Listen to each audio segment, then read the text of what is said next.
La question posée aux Martiniquais et aux Guyanais le 25 janvier 2010 était la suivante. Êtes-vous pour ou contre la fusion du Conseil régional et du Conseil général en une assemblée unique? Les deux départements d'outre-mer ont dit oui à cette évolution institutionnelle. À l'origine, un projet de loi avait fixé la mise en place de cette assemblée unique à 2012.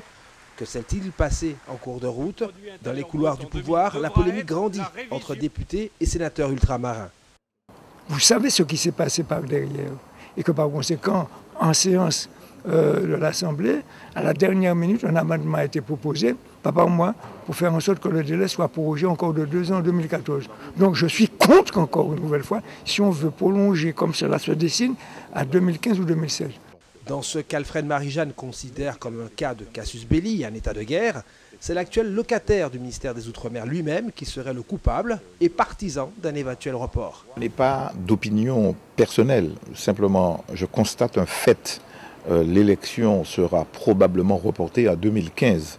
Donc le calendrier national, toutes les collectivités départementales et régionales seront en réélection en 2015. Il se trouve que lors de l'érection de la Guyane en collectivité unique, une date a été retenue. C'est 2014, mars 2014 je crois. Mais cette date-là, pour l'Hexagone, sera reportée. Pour la Guadeloupe et la Réunion sera reportée. Moi, je serai à l'écoute des élus de la Guyane.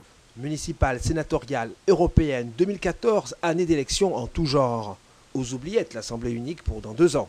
Ça n'a pas l'air de choquer plus que ça certains parlementaires guyanais qui ont d'autres préoccupations. Une question que je considère moins importante que l'état d'insécurité qui sévit actuellement. Donc le report est presque officialisé. Question de principe, de démocratie et de respect de la souveraineté des peuples, le nouveau report de l'Assemblée unique divise l'outre-mer. Jusqu'à aujourd'hui, la France est un pays de démocratie où les uns et les autres ont le droit de vote.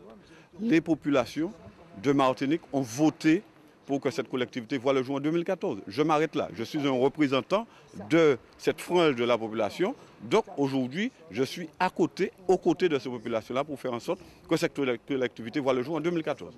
Terminé. Principe républicain. Pas de changement de calendrier électoral avant les élections. L'affaire devra donc très vite trouver son épilogue avant 2013 et c'est comme d'habitude l'État qui arbitrera.